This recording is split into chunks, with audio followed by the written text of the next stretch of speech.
Attention! Our most glorious Majesty, King Bruno the Questionable, son of Olaf, the Loud, great grand nephew of Emperor Otto the Bent, conqueror of Fredonia, past Grandmaster Royal Order of Lounge, Victor, Saviour of Wales. Anthony.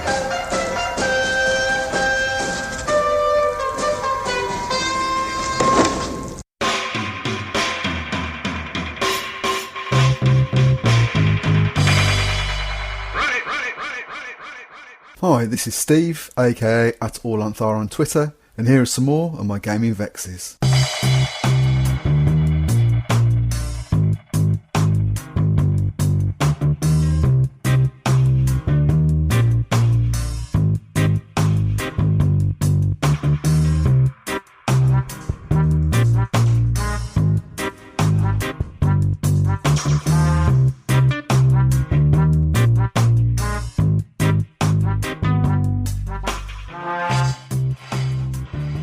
So, after a long break, we're here once more to bother your ear holes with our reflections on games we've played in or had the pleasure of running for others. If you're a first-time listener, our mission is to share our experiences with a whole range of different tabletop RPGs. My personal goal is to try and play or run all the games I've purchased in hard copy. Believe me, this is no small undertaking, but as the saying goes, if you buy it, you play it. Lucky for me, I'm more than ably assisted in this task by a fantastic group of people. When you listen to this podcast, I want you to feel as though you're sitting with us as part of our group, reminiscing about the great times that we've had. Although the podcast title refers to vexes, you'll find that we're rarely grumpy about anything much. We try to be positive about the games we play, although sometimes we have thoughts about how we might do things differently were we to revisit a game. This is supposed to be fun, after all. We've had a bit of a slowdown in gaming over the summer months, hence the long delay since that infamous old school versus new school episode. I don't want to get to the point that it feels like a chore to get these episodes out, so they'll only appear when we have something to say. I repeat, this is meant to be fun. That being said, we've got what I hope you'll find to be a lively discussion about a series of Mork Borg, or Mork Borg, or whatever, that we ran through recently. The campaign in question was the Masticator Gate by Philip Reed and Skeleton Key Games. If this is something you intend to play, I warn you there are a lot of spoilers in this episode. But let's be honest, there's so much more Borg content out there, you've probably got a whole shelf full of alternatives anyway. Thanks to Neil, Rick, Ian and Howard for taking part in this episode. Unfortunately, Matt couldn't join us due to scheduling issues, but he was definitely there in spirit. So, get ready.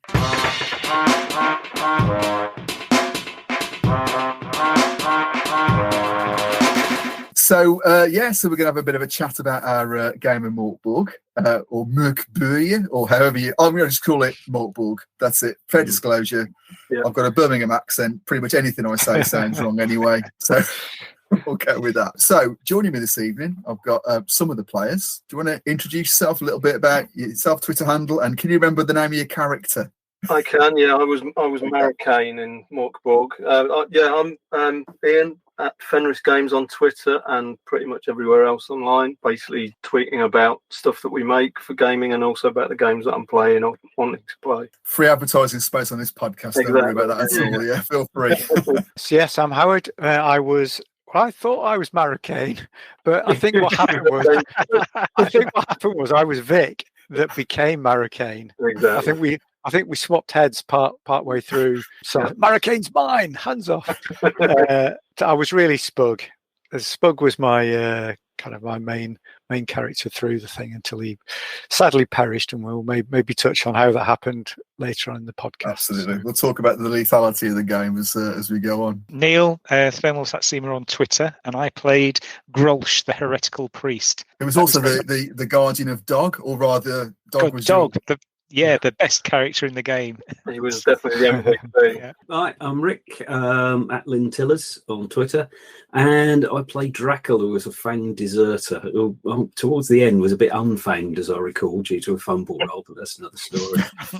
And during the series, we also had Matt, so at Clownfist on Twitter, and I've got a bit of input from him as well. So we've got his thoughts, although he's not here, but he's here in spirit, gone but not forgotten. Yeah, so Mork Borg, it was one of those games that sort of came out of left field, really.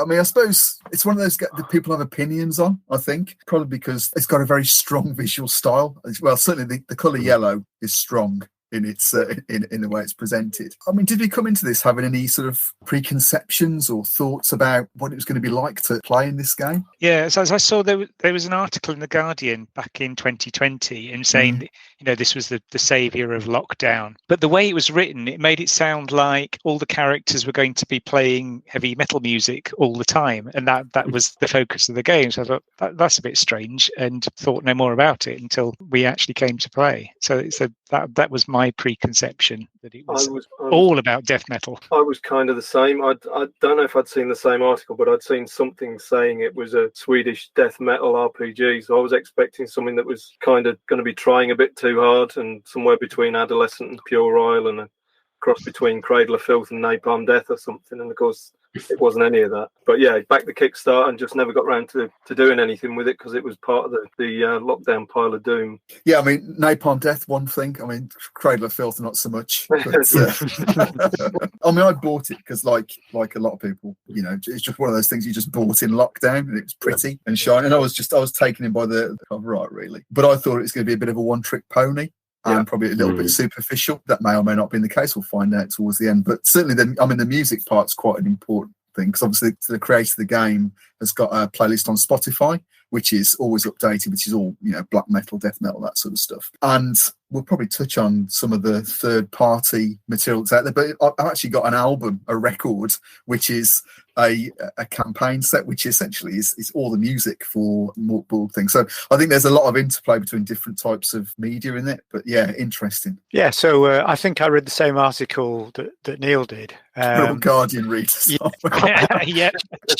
And yeah, I was kind of taken with it. And I think partly because so many people on social media were kind of declaiming it, saying that it was a one-trick pony, that it was, only for infantile people. Well, given that I count myself as pretty infantile, I thought, well, that's right up there for me. So yeah, I mean, there's definitely an aesthetic it's aiming for. It's not quite the Zig-Zag Sputnik of RPGs, but it does set it, it does set its stall out pretty clearly, and it's obviously playing on that Scandinavian dark doom metal kind of thing. And as you say, it's got its own soundtracks and colour scheme. I think Gulux now has a Mork Borg yellow in its range. So yeah, so I had played it once at a con, so I kind of knew what I was getting into. Expected it to be dark and deadly, a bit random and horribly unbalanced, but going to be fun. And so I kind of went in with eyes slightly open. I didn't read an article in The Guardian, which is...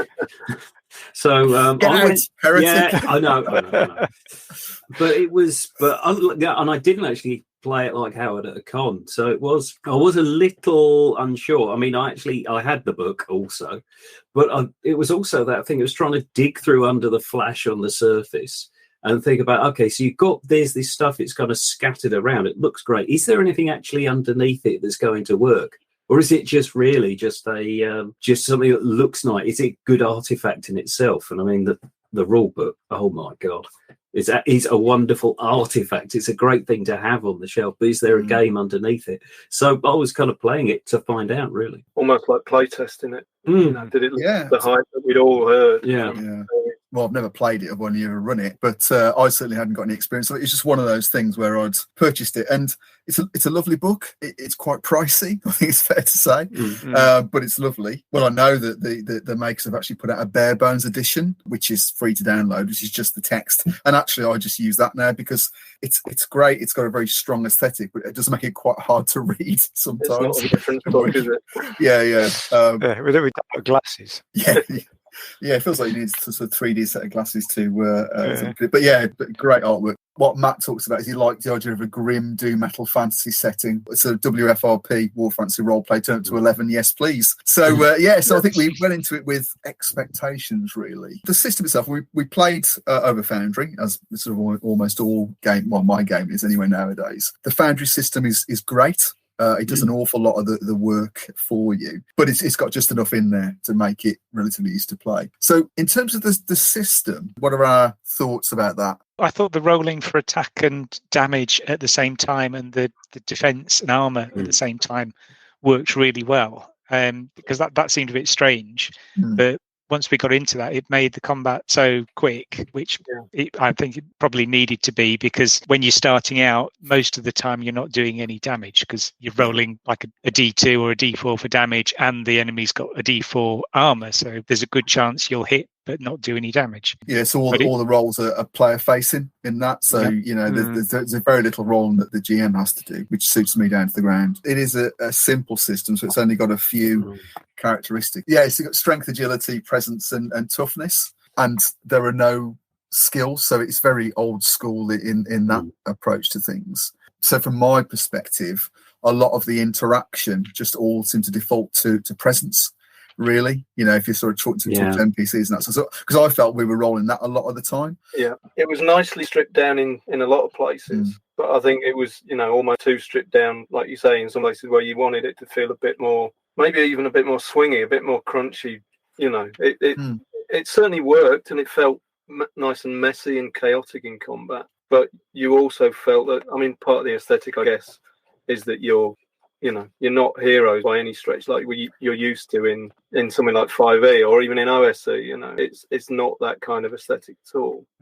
Other bits of it, so the same kind of stripping down, I thought worked really well on things like encumbrance, where you would just number of items determined by your strength rating and things like that. Just took a lot of the crunch out where it wasn't needed, but it felt sometimes, like you said, Steve, like there wasn't quite enough meat on the bones in some places. I suppose the other side of it is, because you haven't got a whole set of skills, you rely on the role playing then, actually. We did a lot of that, there was a lot of that involved, especially but you have to when you've only got one hit point. Exactly. Well, the system was light. I thought it did everything it needed to. I guess the only crunchy bits were, as you said, when it came to encumbrance and nutrition and water being quite important. The idea that death comes easily, I really like, and resting is difficult. Resting should be difficult, and you do feel like you're out in the middle of nowhere. Basically, you got a pack of lard to gnaw on and some dirty water to drink, and that's it. Or Grandad. That's luxury. Or Grandad. Or some ham. For this winter. That reference to Grandad may come back later in the podcast. So we need to clarify exactly what that was about. So that's the point. Yeah. So for me, I thought it really hit the sweet spot in terms of the weight of the system. I don't think it really needed much more. We'll maybe touch a little bit on the character classes in a bit, because that's the one thing where I do have a bit of some small misgivings. But in terms of how it runs, it's exactly the kind of thing that I would be okay to run, because it's not that complicated.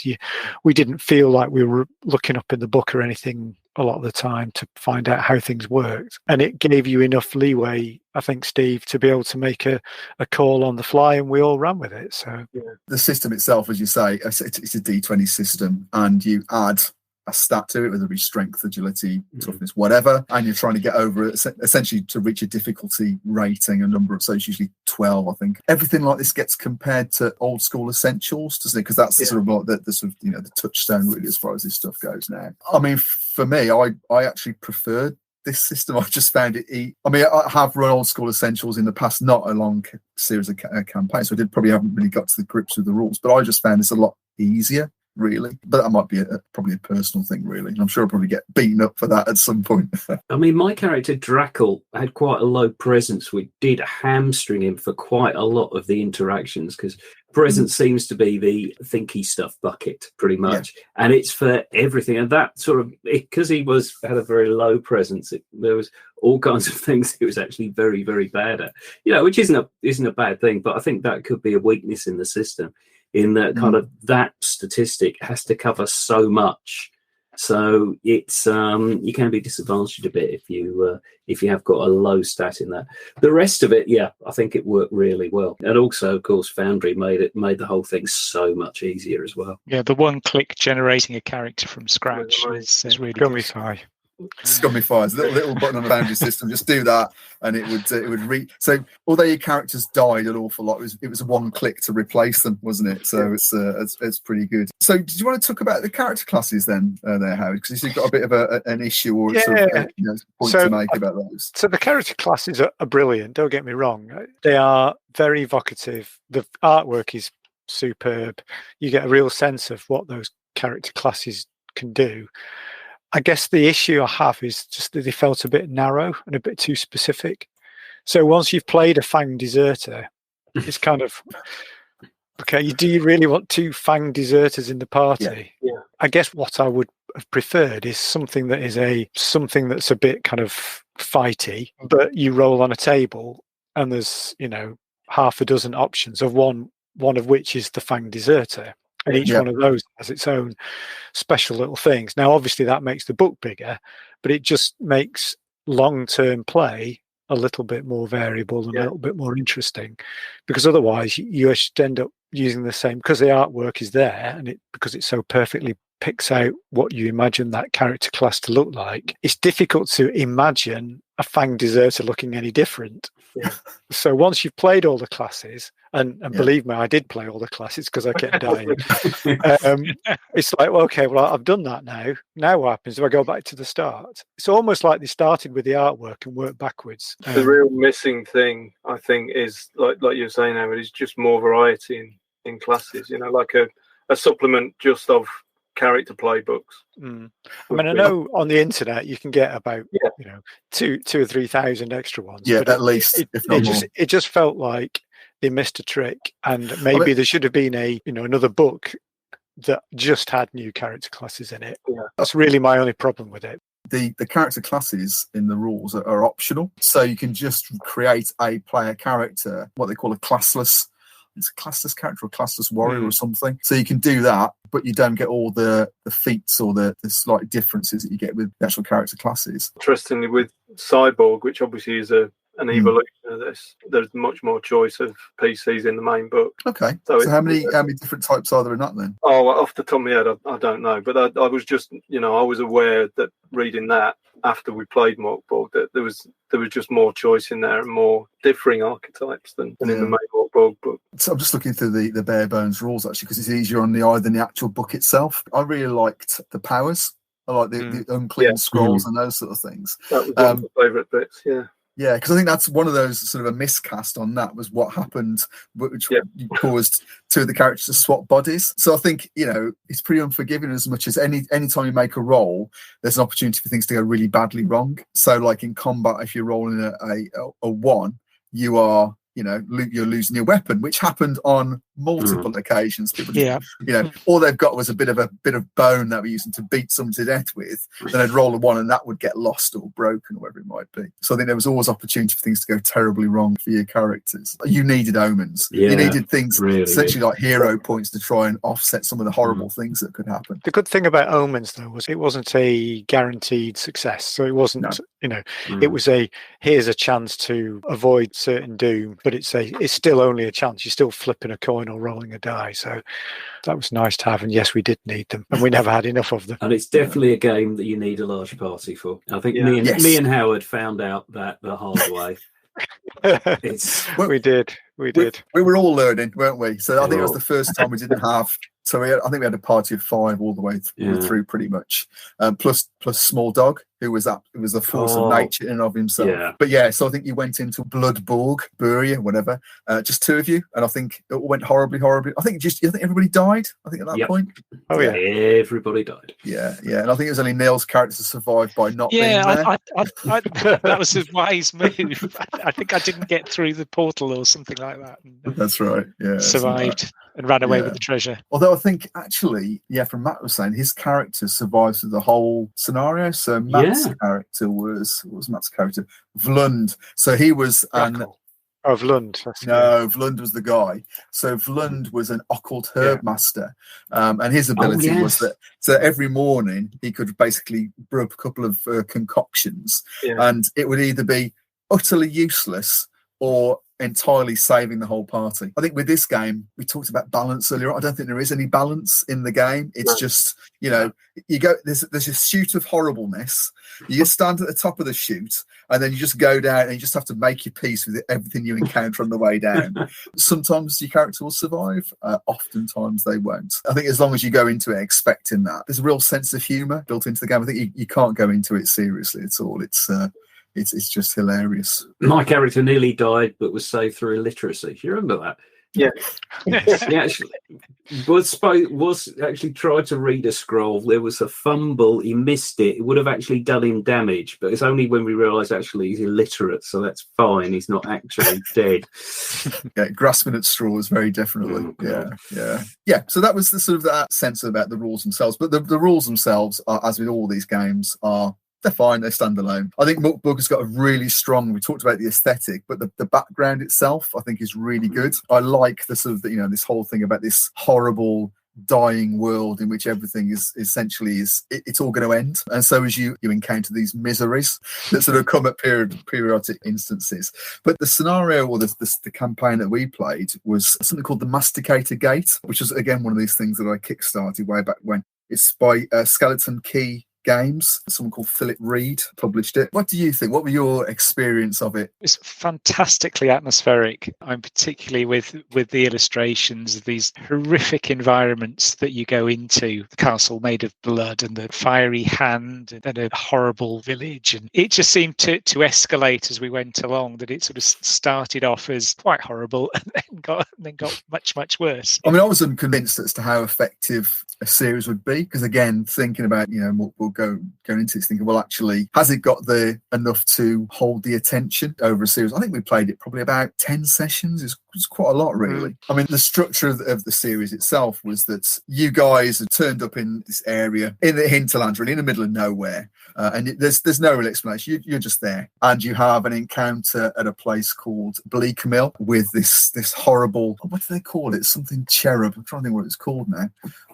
The gate spawn cherub, which is this weirdly distorted little angel creature, and the idea is that it's been vomited out of this horrible demon, the Masticator Gate, and it's come to warn you that this thing is coming. And then you sort of essentially, after having these prophetic dreams where your characters see 3 different places, you're then sort of let loose to try and stop the doom that is due to overtake the world. And so you've got a nice little hex map, you know, which you spend time wandering around, getting lost, encountering horrible things. There's a little bit of that going on. And then you've got these 3 sites. So as you say, you know, Borg, which has got this castle. You've got the Burnt Wilds, where you encounter crazed cultists in this ever-burning forest. And you've got this village called Underfork, where a bunch of inquisitors have essentially started to terminate the populace, trying to drive out a demon. You play through those 3 central locations, and then you have this encounter with the Masticator Gate at the end of it. So pretty compact. But plenty of fun to be had in there. Yeah, so I think for me, I was always of the opinion that it would only really work as a one-shot, but actually it does support that slightly more extended play, where you've got some linked locations, and there's some problems to solve, and you do feel like you're on a bit of an arc, a kind of narrative arc. It's not just something pops up and you have to kill it, and then something else pops up and you have to kill it. So it's not really a sandbox, and it's not quite a railroad. It's, I don't know, a rail box or something. But I love like the recurring themes, like the guy with the hat who turned up, the red-hatted merchants. Yeah, that's right. Yeah. I do think we should have killed him right at the start, and I think that would have solved the problem. He was always going to come back. No matter how many times you kill him. Yeah, and as Rick said earlier, we definitely need at least 3 characters to succeed at any of the things. One thing I would say is, although running away is always an option, and in all old school games that's always an option, the problem is that you couldn't actually succeed without going past some of those locations. So at some point you had to kind of man up and have enough firepower to get past, say, the cultists once you'd been in through the mouth. Was it the mouth we went through or something, or we got absorbed into something? But you needed enough kind of beef to be able to get past them to be able to get onto the next thing. So some of the things you do need enough characters, or have progressed the characters enough or have enough extra items or scrolls or whatever to be able to succeed. But other than that, no, really enjoyed it. It was very atmospheric. The artwork in the book is top notch, and the fact that you presented that in the Foundry was just great. That really helped to kind of stir the imagination or trigger the imagination. So the place where I think the two of you met your doom with the Blood Borg. Like I say, it's very, very evocative. So the text uses for this is a newly formed demon has awakened a malevolent entity from its slumber, a living fortress designed to drink the blood of the world. A blight has overtaken the region. Vile zealots have been drawn to the fort, hungry for a feast. Depravity begets depravity. I think that last phrase probably describes an awful lot of it. Yeah, we certainly became more depraved as the adventure went on. God, yes. Severed hands were definitely a theme, weren't they? They really were, yeah. It's very odd in that way. So, obviously we tried to be quite sensitive about how we dealt with things because the nature of the source material is so very, very horrid. It was easy to be creative in that sense. So you could just make, some of it I just made up. I'm not going to say which bits I made up because that would make me sound terrible. There are some things in the book and there's some things I made up, and I'm not going to say which one's which. But I thought what was really cool was that so each of these three locations, that Blood Borg and the Burnt Wilds and the village, the Underfort, the village of the Inquisitors. At the end of each one, you had to meet a demon. Yeah. And what's really cool is that there's a set of cards which are for each demon, and it's got the demon's head, the demon's torso, and the demon's sort of legs or other form of locomotion. If you were playing this in person, you could then deal the cards out, and so every time the demon would be different. To start with, yes, I think you got absolutely mullered by the demon because you're only at starting characters. But I think by the end, you'd progressed to the point. Although progression isn't always a thing in Mork, in fact, you can actually get worse as your character survives longer. You can lose hit points and lose abilities. I think actually that last encounter was relatively straightforward. So there is, you do get better as you go along. That was one of the nice things about the whole scenario. I missed 2 or 3 sessions out of the 9 or 10 that were involved, but because of the episodic style of the scenario, and partly because of your GMing style as well, Dave, it never felt like you'd missed too much or that you couldn't catch up very quickly. But like Howard said, it was in a lot of ways it felt like a one shot, but a one shot that was episodic. So you got all those points that you wanted to hit of a plot, but stretched out over 10 seconds. So it didn't feel. It's almost like a palate cleanser between between sensible gaming and what are you saying? That's the whole point of the thing. It is a one shot, but it's a one shot that you can run for a while if you've got the right scenario, I guess. I was going to say it's almost got that 5-room dungeon setup to it, hasn't it? Because you got the 3 sort of key locations. You got your sort of starting point, which was when you had the prophetic visions and met this horrible gate-spawn cherub. I think it was an exploding cow at that point as well for some reason. Anyway, it's a bit weird. And then you've got the final encounter with the Masticator gate itself. So, but I think that was probably enough. Actually, sort of 5 sort of locations. It made a lot of sense. It felt, again, going back to the analogy of the sort of palate cleanser or the non-serious one shot, it felt like when you used to just, you'd go to a video shop on the Friday night and get 2 proper films and a straight-to-video schlock horror kind of thing. You watch that one after you've had a couple of beers in between like They Live or something. Yeah, like Brain Dead meets Jabberwocky or something. Sharknado. So there were bits where we were kind of faced with decisions, and some of this may have been stuff you made up, Steve, but like the point where you have to choose whether to buy the cultist masks, the bit where you decide which of the paths to take to go up through the valley and up towards the castle or whatever it was. And it did feel a little bit kind of choose your own adventure-y in places. But it would obviously be interesting to know retrospectively, to look behind the curtain and see, well, if we hadn't bought the cultist masks, what would have happened?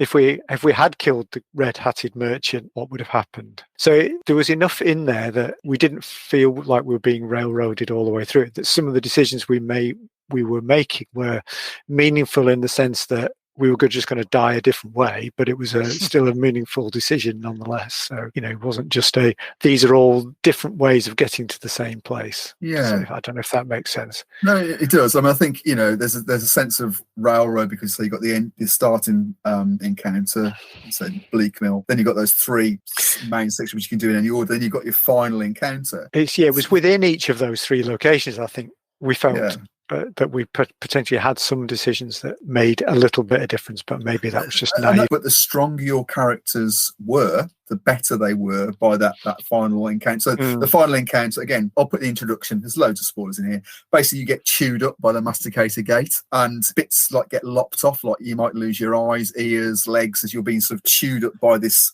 demon, essentially. But the better you are, so the better decisions you make earlier on, the longer you'll survive, the better you're likely to get, the more likely you are to actually survive the end of that. So I think of you guys that went through, I think it was only Rick's character that came out. I died. Somebody. Oh, you died. Yeah. No, it was Neil's character, wasn't it? So I think yours is the only one that actually came out in, not one piece, because I think you ended up with, because those bits that get chopped off you and chewed up, they get replaced when you pop out the other end. Literally the other end of the Masticator, or you get vomited up or whatever it is. Yeah, to your point, Howard, you're not bystanders. You actually have some agency in this whole thing. What do you think, Rick? Any thoughts on the scenario itself? Oh, I loved it. I thought it was great. I know what Ian means about it's actually a long one shot, because it does have that feeling, and you do have sort of there's these locations we're going to go to. So I mean, it is fairly clear what you're doing, but it was just the atmosphere was really good all the way through, right from the beginning, where I think the first thing was, it was like the farmer told us there's this huge, I think it was a dead cockroach has been washed up by the river, and we're going to have dinner. We haven't eaten something this good for ages. Do you want to join us? And that was the first interaction we had with people. And it was just downhill from there. And I spent a lot of the time thinking, I'm a horrible person for what I'm actually considering doing at this point. That's your character. It's not you. It's your character. Thanks, Steve. But we all know. But no, it's just, oh, God, but it was because of that. It was truly wonderful. It's really atmospheric. Really made the system work as well. Particularly things like food and so on, which are quite surprising on a relatively small RPG. The fact there is actually some really quite good sort of procedures in terms of hexes and moving, and it is difficult and it's dangerous, and you're constantly looking, have I got enough food and water? So it's different from other popular role-playing systems where basically the travel is just a boring thing that happens in between fights. Yeah, I had to be really aware of that, because as a GM I tend to just rush, I tend to go forward, let's go. So I think with games like this and other games where actually there's a bit of value to taking your time and sort of, not making your players step through it, but really, okay, let's follow the process here. Because actually a lot of the fun comes out of the process. So it didn't feel onerous. It always added something to the experience of play, to my mind anyway. But yeah, in terms of atmosphere, so I think I might mention, so when I pick up Borg, and I always think of that film Jabberwocky. So that sort of the hidden gem, the other Monty Python film wasn't really a Monty Python film, because I think I just got the sense that like everywhere was grubby, everywhere was a bit horrible, nobody was very nice. I mean, you encountered people fleeing from the Inquisitors, and they brought Grandad along. You thought, oh, that's good, they're helping. No, they brought Grandad along in case they ran out of food, because at least it was rations that carried themselves. So and things like which is just like fresh meat, not to be sniffed at. Yeah, exactly. So I just got a sense of that whole. It's a terrible world. It's all going to go horribly wrong, and it's just in which case, what way is it going to go wrong before the end? So that's what stuck in my mind. But again, it's that black humor. I think it, certainly the way that we played it and the way I ran it, that I hope that came through. But I think you need to have a group of players who are all on the same page. And I think we were from the outset, really. So Matt said, so Matt's highlight was ambushing some brigands. And you did that by burying yourselves in the shallow graves of the brigands' victims, and then emerging later with the contents of the shallow graves to scare the brigands and then slaughter them. So yeah, so that was Matt's highlight. I don't know. The encounter at the ford or the ferry was definitely great. Also, being killed by 5 hands, just The fetid hands. the fetid hands. I was so ambushed by 5 fetid hands, and it was Yeah, just the I should be able to get rid of these very easily. Oh no, I'm dead. So in the ever burning woods, the cultists there would go around there chopping their own hands off, which then sort of became animated and became fetid hands. And I think your character Rick had a pet hand. Yes, Andrew Palmer.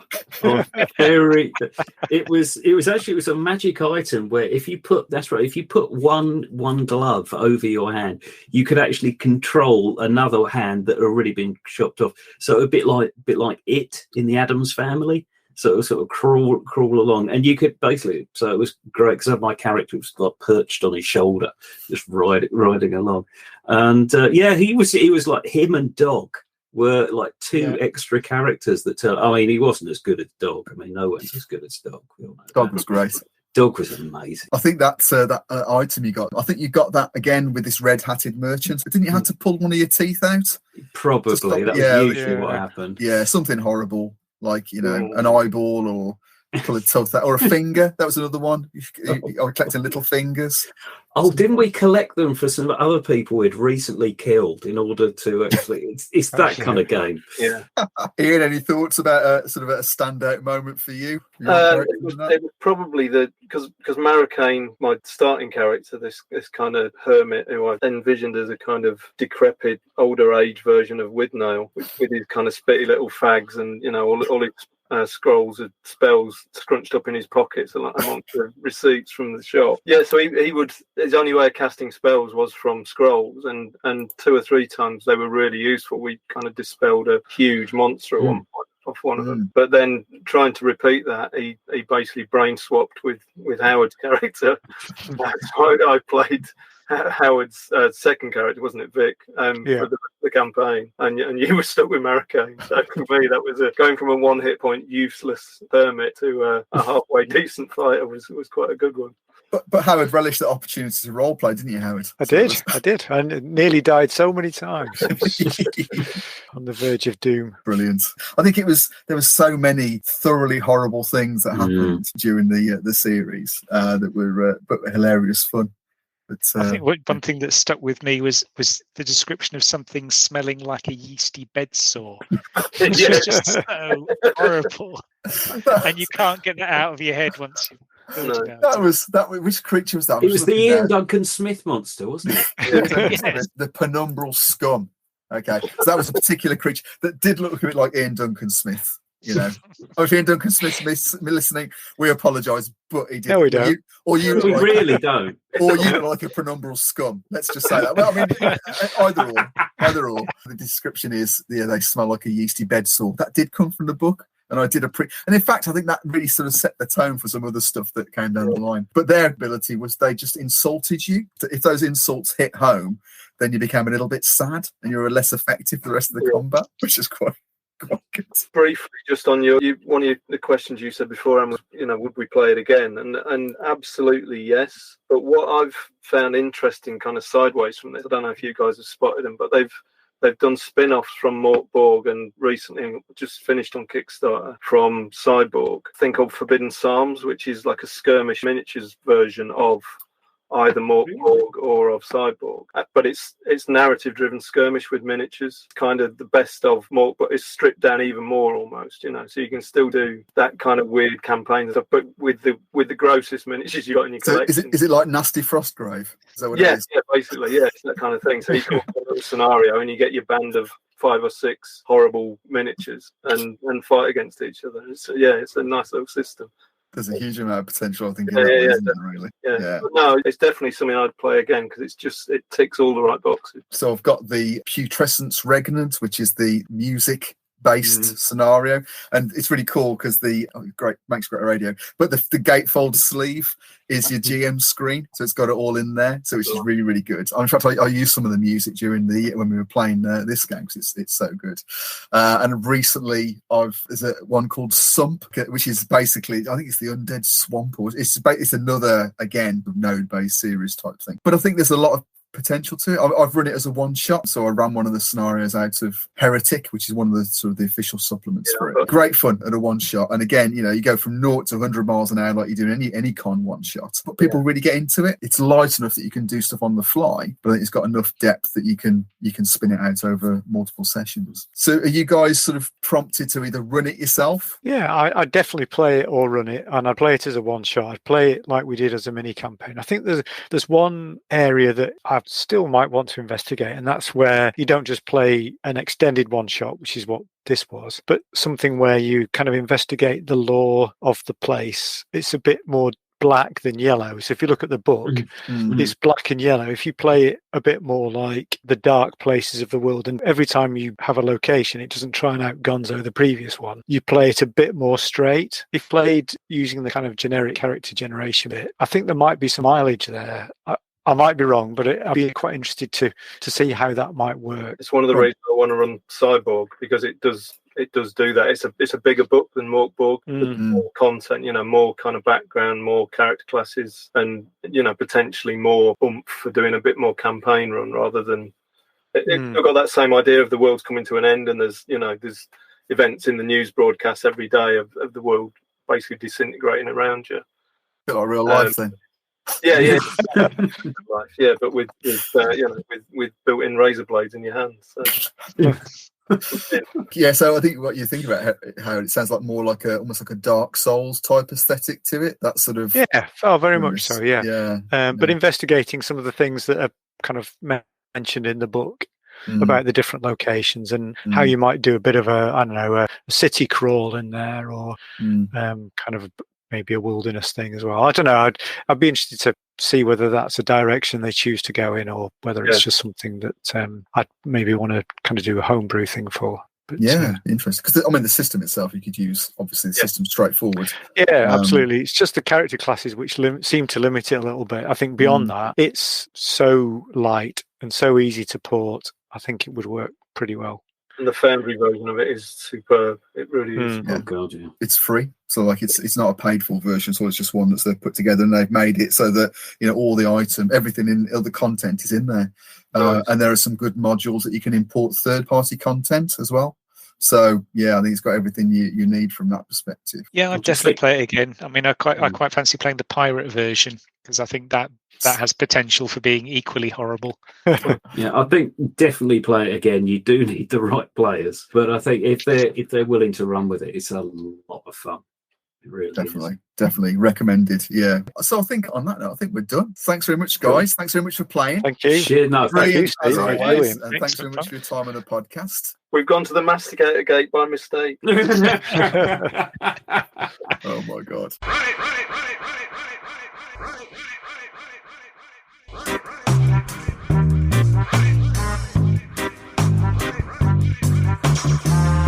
Thanks for listening to another exploration of my gaming vexes. If you've got any thoughts you'd like to add to what you've heard here, or a gaming vex of your own you'd like to offer up for discussion, you can contact me on Twitter @AllAnthar, or you can leave a voice message. The link's on the podcast webpage on Anchor, or can be found in the show notes. Until the next time, may all your games be free of vexatiousness, and be excellent to each other, always.